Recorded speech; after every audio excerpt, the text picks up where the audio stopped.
धन्य धन्य सद्गुरु सुखदा महिमा कही न जाय। जो कुछ कहूँ तुम्हारी कृपा, मोते कछु न वसा। बोलिए श्री सद्गुरु महाराज की जय। श्री सद्गुरु महाराज की जय। श्री सद्गुरु महाराज की जय।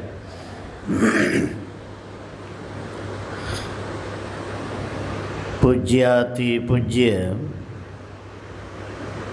मंचस्थ महात्मा गण के श्री चरणों में कोटिशः नमन। समवेत समादरणीय साधक वृंद, सज्जन वृंद, आदरणीय माताओं एवं भक्तिमती बहनों,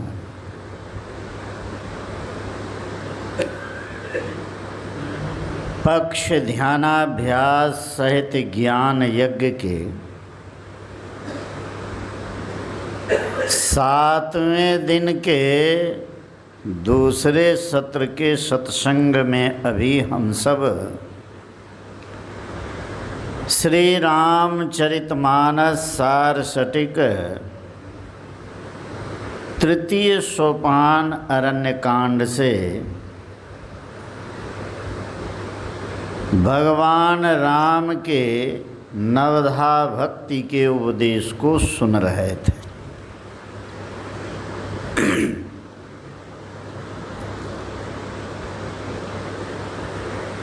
अंत में हम लोग दोहा सुने कि जातिहीन अघ जन्म मही, मुकुत किन्ह असनारी।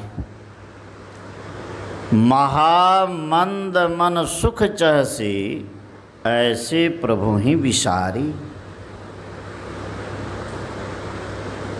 प्रभु परमात्मा को भूल करके यदि कोई सुख चाहता है तो गोस्वामी तुलसीदास जी कहते हैं उसकी बुद्धि बहुत मंद है, वह महामंद है। क्योंकि परमात्मा को भूलकर कोई सुख नहीं पा सकता है, कोई नहीं पा सकता है। और परमात्मा के शरण में जाने से सब सुख की प्राप्ति हो जाती है।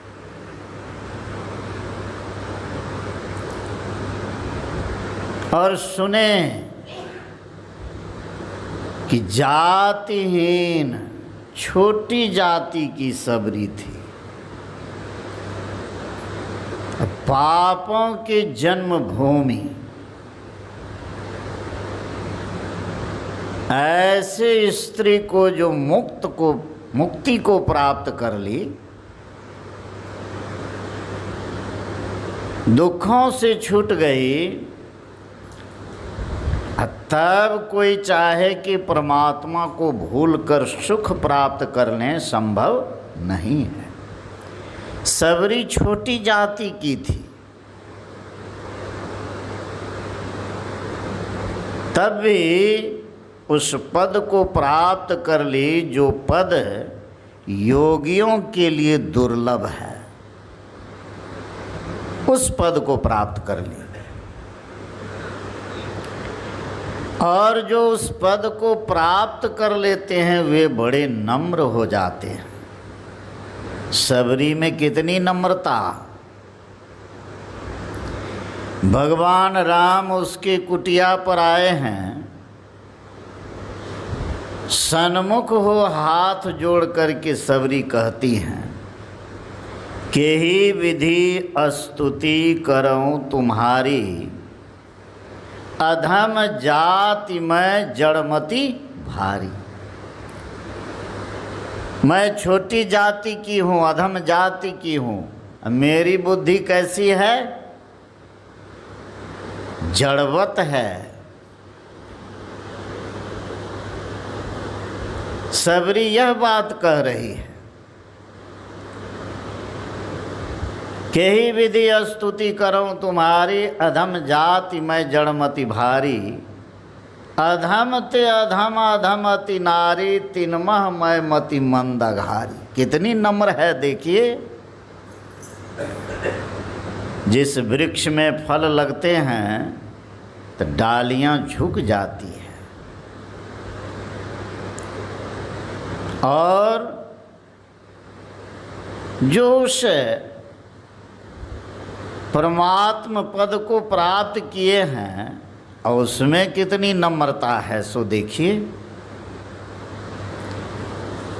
थोड़ा सा भी अहंकार नहीं। और हम लोग थोड़ा कुछ यदि जान जाते हैं तो समझते हैं कि मेरे जैसा कोई नहीं, कोई नहीं। दल बहादुर बाबा कहते थे कि यदि कोई कहता है कि मेरे जैसा कोई नहीं, तो संसार में उससे विशेष बन करके दूसरा दिखा देगा। ऐसा है संसार। इसीलिए जो भक्तिवंत होते हैं वे बड़े नम्र होते हैं। कितनी नम्रता है कि आपकी स्तुति मैं किस प्रकार करूं, किस भांति करूं। मैं छोटी जाति की हूं, भिलनी हूं, मेरी बुद्धि जड़वत है। आपकी स्तुति मैं कैसे कर सकती हूं? तब भगवान राम कहते हैं, कह रघुपति सुनो भामिनी बाता। भामिनी का अर्थ गुरु महाराज लिखे हैं टीका में। भामिनी का अर्थ होता है सुंदर या क्रोध करने वाली। जो इतनी नम्र हो, भक्ति में पूर्ण हो, तो कहिए क्रोध करने वाली होगी? नहीं। और सबरी सुंदर भी नहीं थी, तो भामिनी क्यों कहे? तो भगवान राम कहे, मानहु एक भगति कर नाता। भक्ति के कारण ही भगवान राम सबरी को भामिनी कहे। इसीलिए भक्ति करेंगे तो आप सबसे उत्तम हो जाएंगे और सब सुख को प्राप्त कर लेंगे। यह ऐसी है भक्ति। भगवान राम नवधा भक्ति का उपदेश किए। भगवान राम जो नवधा भक्ति का उपदेश किए हैं, अब गुरु महाराज जो हम लोगों को भक्ति का भेद बताए हैं, दोनों में विभेद नहीं है। विभेद नहीं है। भगवान राम कहे, प्रथम भगति कर संतन कर संगा। पहली भक्ति है संतों का संग। संत मिलना बड़ा कठिन है, लेकिन सत्संग में संतों से पूर्ण नहीं, आधी मुलाकात अवश्य होती है। क्योंकि सत्संग में संतों के वाणी का पाठ होता है। गुरुदेव कहा करते थे, जैसे चिट्ठी आधी मुलाकात होती है, उसी तरह संतों के वाणी का जो पाठ करते हैं, जिस संत की वाणी का पाठ हुआ, उस संत से आधी मुलाकात हो जाती है, कम नहीं हुआ। इसीलिए सत्संग मनोयोग पूर्वक कीजिए। प्रथम भगति संतन कर संगा, दूसरी रति मम कथा प्रसंगा। कथा प्रसंग में अभिरुचि रखिए, आनंद मन से सुनिए। सुनने का ही महत्व है। सुन सुन करके लोग बड़े बड़े पद प्रतिष्ठा को प्राप्त किए, इसीलिए सुनने का महत्व विशेष है। और तीसरी भक्ति है मान रहित होकर के गुरु के चरणों की सेवा करनी। गुरु पद पंकज सेवा तीसरी भगति अमान। चौथी भगति मम गुण गण करई कपट तजी गान। गुणगान करना कपट छोड़ करके ईश्वर का। हम लोग किनका गुणगान करते हैं? पहले ईश्वर, तब संत, तब गुरु, तीन की स्तुति करते हैं। इसीलिए नित्य नियमित स्तुति प्रार्थना मनोयोग पूर्वक करना चाहिए। स्वामी दयानंद सरस्वती जी महाराज ने कहा, जो नित्य प्रति परमेश्वर का प्रार्थना और उपासना अनन्य चित्त होकर करते हैं, उन्हीं को परम करुणामय परमात्मा मोक्ष रूपी सुख प्रदान करते हैं। अनन्य चित्त होकर के प्रार्थना और उपासना करेंगे। उपासना, साधन, भजन, ये दो काम अनन्य चित्त होकर के करेंगे, अवश्य परमात्मा मोक्ष रूपी सुख को प्रदान करेंगे। इसीलिए हम लोगों को अनन्य चित्त होकर के स्तुति प्रार्थना करना चाहिए। पांचवी भक्ति है गुरु प्रदत्त मंत्र का जप कीजिए।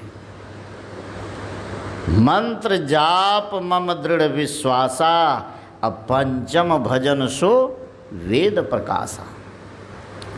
पांचवी भक्ति है मंत्र जप। मंत्र जप, जप में बड़ी शक्ति है। जप से सिद्धि की प्राप्ति हो जाती है।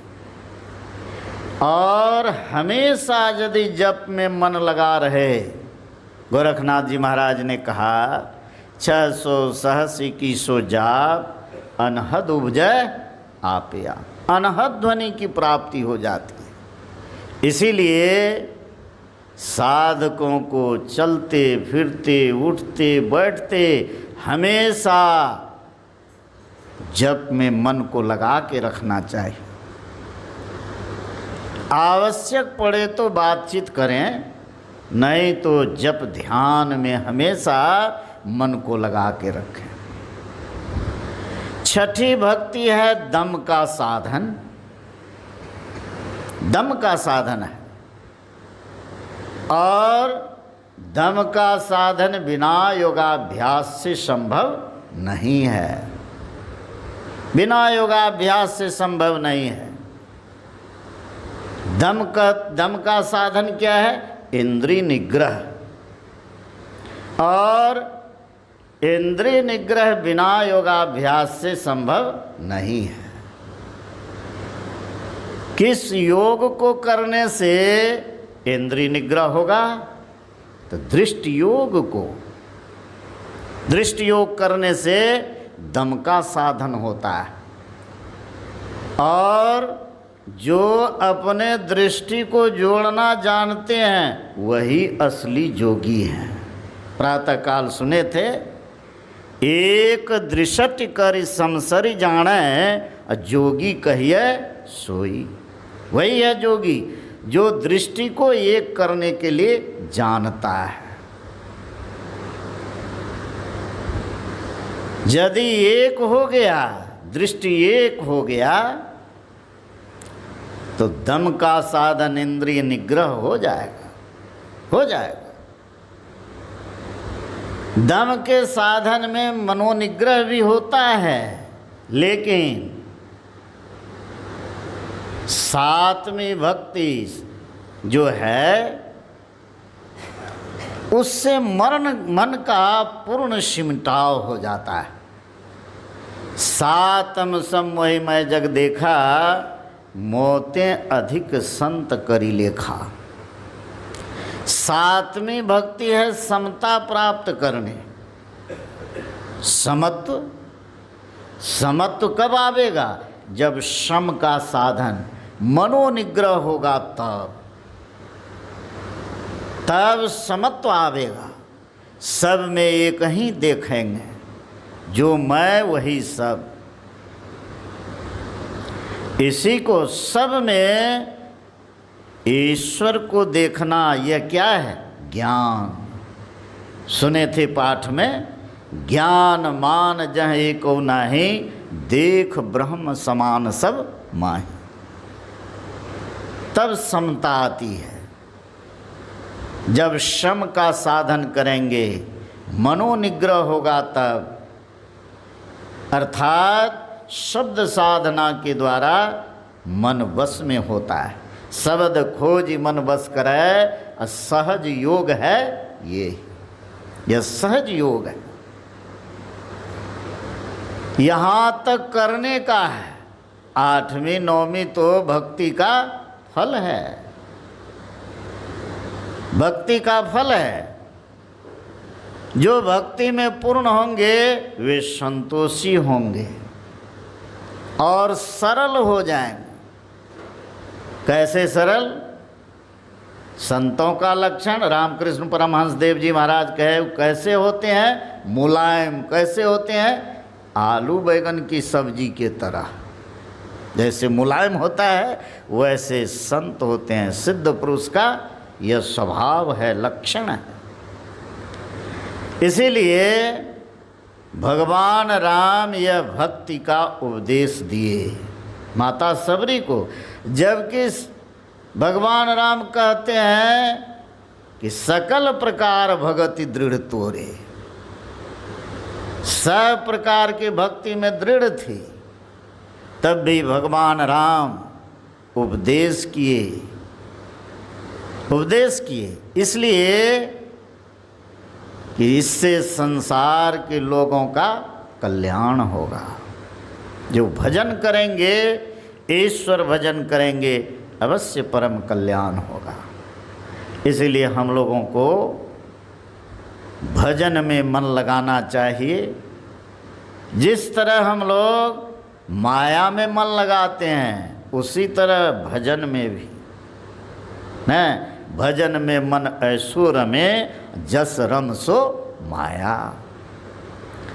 उस तरह यदि साधन भजन में मन को लगावेंगे, अवश्य है परम सुख को प्राप्त करेंगे। इन्हीं शब्दों के साथ वाणी को विराम देता हूँ। बोलिए श्री सद्गुरु महाराज की जय।